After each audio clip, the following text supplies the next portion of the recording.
Héraclès, la naissance d'un héros.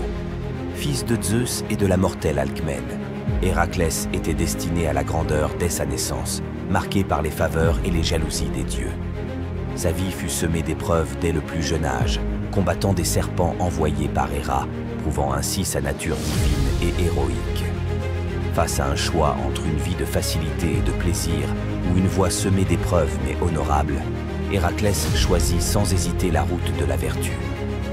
Tourmenté par la folie envoyée par Héra, Héraclès fut poussé à commettre l'irréparable sur sa propre famille, un acte qui le conduira sur le chemin de la rédemption à travers ses 12 travaux.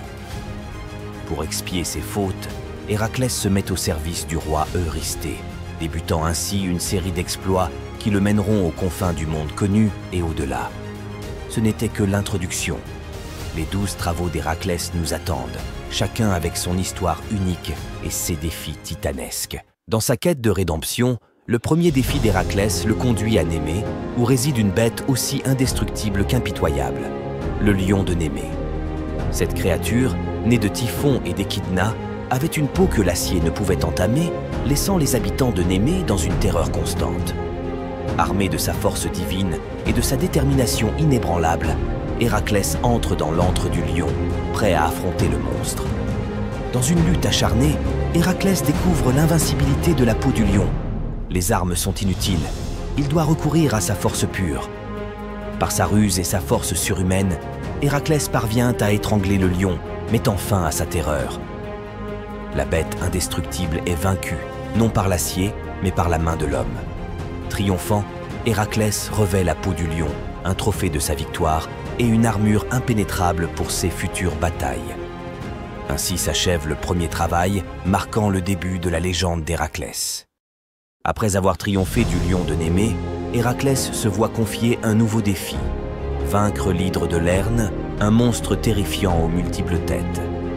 Né de Typhon et d'Échidna, l'hydre possède un pouvoir mortel. Coupez une tête et 2 repoussent à sa place, rendant sa défaite presque impossible. Avec une détermination inébranlable, Héraclès affronte l'hydre, découvrant rapidement la nature redoutable de son ennemi. Comprenant qu'il ne peut vaincre l'hydre seul, Héraclès s'allie avec Iolaos. Ensemble, ils élaborent une stratégie, cautériser chaque plaie pour empêcher les têtes de repousser. Grâce à leur ingéniosité et leur force combinée, Héraclès et Iolaos triomphent de l'hydre. Le monstre est vaincu, mais la bataille laisse Héraclès avec une nouvelle arme, son sang empoisonné. Le second travail d'Héraclès nous enseigne que même les défis les plus insurmontables peuvent être surmontés par la persévérance et l'innovation. Le troisième travail d'Héraclès l'envoie dans la chasse du redoutable sanglier d'Érymanthe, une bête féroce semant la terreur dans la région d'Érymanthe. Armé de sa force et de sa détermination, Héraclès se met en quête de capturer la bête vivante, un défi qui mettra à l'épreuve non seulement sa force, mais aussi son ingéniosité. Par une froide journée d'hiver, après une longue traque, Héraclès parvient à pousser le sanglier dans la neige épaisse, utilisant l'environnement à son avantage pour fatiguer et capturer la bête sans lui faire de mal. Triomphant, Héraclès ramène le sanglier à Eurysthée, prouvant une fois de plus sa capacité à surmonter les obstacles apparemment insurmontables. Le quatrième travail d'Héraclès l'amène à capturer la biche de Cérynie, une créature divine aux sabots d'airain et aux cornes d'or consacrée à Artémis, la déesse de la chasse. Ce défi est particulièrement délicat, car Héraclès doit réussir à capturer la biche sans blesser l'animal, mettant à l'épreuve son respect pour le divin autant que sa persévérance. Après une longue poursuite qui dure 1 an à travers les terres et les montagnes, Héraclès parvient finalement à attraper la biche alors qu'elle se repose. Il la ramène vivante à Eurysthée, accomplissant ainsi son travail tout en préservant l'intégrité de la biche sacrée. Ce travail met en lumière la finesse et la compréhension d'Héraclès des volontés divines, illustrant que la vraie force réside dans la capacité à respecter et à protéger le sacré.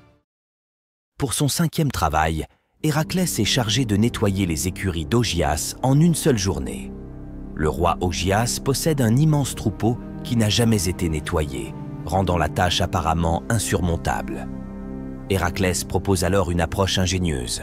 Il détourne les cours d'eau Alphée et Pénée pour qu'il traverse les écuries, nettoyant ainsi l'accumulation de nombreuses années en quelques heures. Ce travail démontre non seulement la force physique d'Héraclès, mais aussi sa capacité à résoudre des problèmes de manière créative. Malgré l'ampleur de la tâche, Héraclès réussit, prouvant une fois de plus son ingéniosité et sa détermination. Ce travail illustre que, face à des défis apparemment insurmontables, une approche innovante et un peu d'ingéniosité peuvent mener au succès. Le 6e travail confié à Héraclès par Eurysthée était d'éliminer les oiseaux du lac Stamphale. 6 créatures n'étaient pas ordinaires. Elles avaient des plumes de bronze tranchantes comme des flèches et leur déjection était toxique, rendant la terre stérile. Pour accomplir cette tâche, Héraclès reçut l'aide d'Athéna qui lui fournit des cymbales en bronze. En frappant les cymbales, Héraclès effraya les oiseaux, les forçant à s'envoler. Il put alors les abattre avec ses flèches, nettoyant la région de cette plaie. Ce travail illustre la combinaison de la force, de l'astuce et de l'utilisation d'outils pour surmonter des défis apparemment insurmontables, démontrant une fois de plus la polyvalence et l'adaptabilité d'Héraclès face aux épreuves. Pour le 7e travail d'Héraclès, connu dans la mythologie grecque, notre héros doit capturer le taureau crétois, une bête terrifiante qui ravageait l'île de Crète. Envoyé par Poséidon, ce taureau d'une force inouïe résistait à tout ennemi. Héraclès, armé de sa ruse et de sa force, navigue vers Crète. Sur place, il fait preuve d'une audace sans pareille. Après une lutte acharnée, il parvient à maîtriser la bête, non sans peine, et la ramène sur ses épaules à Eurysthée, accomplissant ainsi son 7e travail.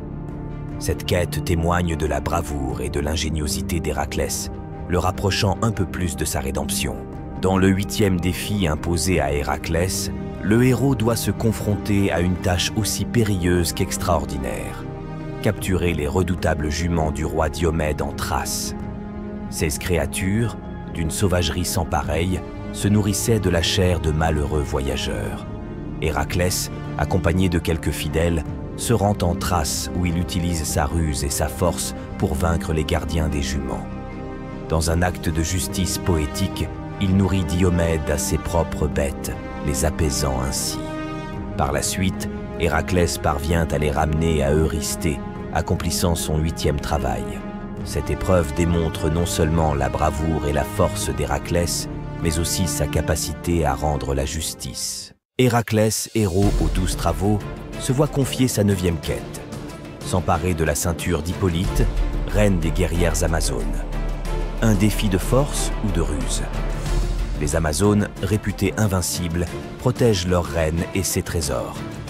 La ceinture, cadeau d'Arès, symbolise leur force. Contre toute attente, Héraclès choisit la diplomatie, demandant la ceinture en cadeau. Mais le destin en décide autrement. Une bataille inévitable se déclenche. Héraclès, dans un tour de force, réussit à obtenir la ceinture, prouvant sa valeur au-delà de la force brute. 9e travail accompli, Héraclès démontre que les héros peuvent être aussi diplomates que guerriers. Pour son 10e travail, Héraclès doit s'emparer des bœufs du redoutable Gérion, gardé sur l'île lointaine d'Éritie.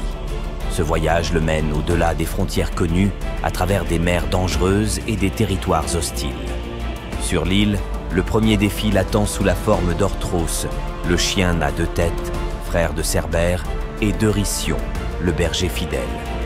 Avec courage et stratégie, Héraclès surmonte ses gardiens, mais la véritable épreuve reste à venir: le combat contre Gérion lui-même. Gérion, un être unique doté de 3 têtes, représente l'obstacle le plus formidable que Héraclès ait jamais affronté. Dans une confrontation épique, où la force brute se mêle à l'astuce, Héraclès parvient à vaincre Gérion, libérant ainsi les bœufs. Il les rassemble et entame le long voyage de retour, traversant rivières et vallées, confronté à de nouveaux dangers, mais toujours poussé par la volonté de réussir. Héraclès, face à son 11e défi, entreprend un voyage vers l'ultime quête des pommes d'or, gardée par le redoutable dragon Ladon dans le jardin des Hespérides. Naviguant entre réalité et mythe, notre héros découvre le jardin enchanté, où l'éclat des pommes d'or illumine la nuit. Mais le gardien du jardin, Ladon, veille. Héraclès doit user de ruse plutôt que de force contre ce monstre impitoyable. Dans un tour de force astucieux, Héraclès convainc Atlas de récupérer les pommes, promettant en échange de porter le ciel, même si ce n'est que brièvement. Avec les pommes d'or en main, Héraclès accomplit l'impensable, prouvant que même les héros peuvent triompher par l'intelligence et la persévérance. Quel sera son dernier défi? Pour son ultime épreuve, Héraclès se voit confier la tâche la plus redoutable. Capturer Cerbère, le gardien féroce des portes des enfers. Armé uniquement de sa bravoure, il descend dans le royaume sombre d'Hadès, où aucun mortel n'ose s'aventurer. Face aux horreurs de l'au-delà, Héraclès reste inébranlable. Sa quête le mène finalement face à Cerbère, le monstre aux 3 têtes, crachant le feu. Dans un affrontement épique, Héraclès démontre son héroïsme en maîtrisant Cerbère, respectant la condition de ne pas utiliser d'armes. Avec Cerbère capturé, Héraclès accomplit son dernier travail, revenant du royaume des morts. Sa légende, un récit de force, courage et persévérance, continue d'inspirer. Les 12 travaux sont terminés, mais la légende d'Héraclès ne s'arrête pas là. Sa vie est encore pleine d'aventures, de gloire, mais aussi de profondes tragédies.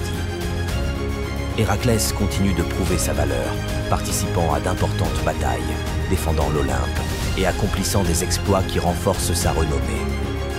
Sa vie personnelle, cependant, est marquée par la tragédie avec Déjanire.